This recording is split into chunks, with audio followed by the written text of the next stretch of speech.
Thank you very much, Jim. It's really an opportunity to express the appreciation of the Institute for Science and Human Values for the chance to get to know you people and help to co-sponsor this wonderful meeting. And all of you, as you look at your program, see we really have some world-class speakers. It's now my privilege to introduce a very distinguished humanist, and very briefly, let me say a couple of words about Professor Paul Kurtz. He is the founder as well as the chairman of the board for life of the Institute for Science and Public Policy, Science Institute for Science and Human Values. Yes, public policy is over here with Jim Giordano and this institute.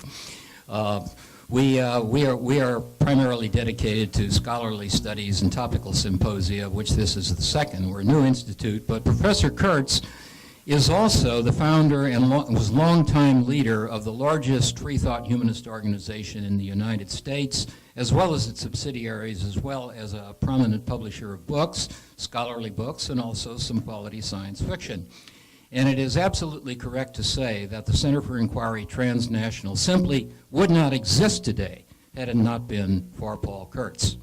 In addition, he was a distinguished professor of philosophy at the State University in Amherst, New York State University, during which he published close to 50 books, of which a recent one deals with subjects concerning astronomy and astrophysics. That's dear to my heart because this is my profession. So it's my great pleasure and privilege to introduce a dear friend, a very distinguished humanist and secular humanist, Professor Paul Kurtz. Paul, it's yours.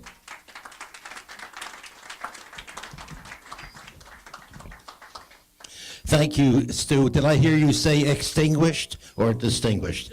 Because this morning I feel somewhat extinguished.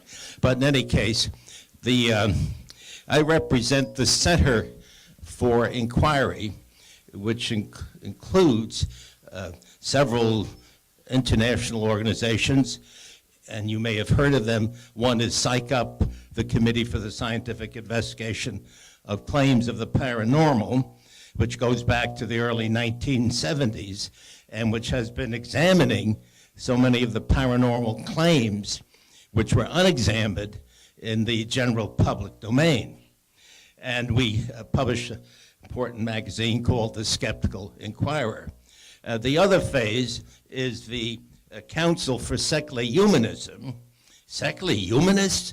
My, don't they dominate the United States? When we were organized in the 1970s, okay, should I speak into this one or that one? When we were organized in the 1970s, secular humanism was being attacked from all sides as the most pernicious group of people, largely professors at universities, scientists, philosophers, in other words, and others in other fields. And so we had a yeoman's task to explain what we meant by sexual humorism, someone said, by skeptical inquiry, and the need for science in solving social problems. Now, we published the journal, The Human Prospect, and we have a international organization in most of the countries of the world focusing on these issues.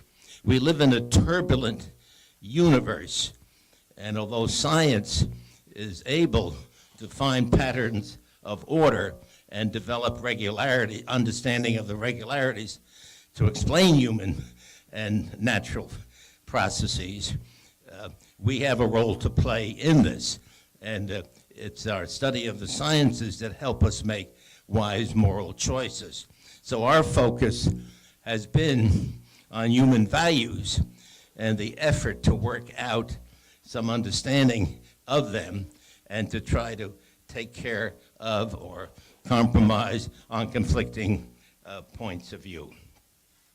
Well, those are some of the opening remarks that I want to make, and I want to turn the program back to Stu Jordan.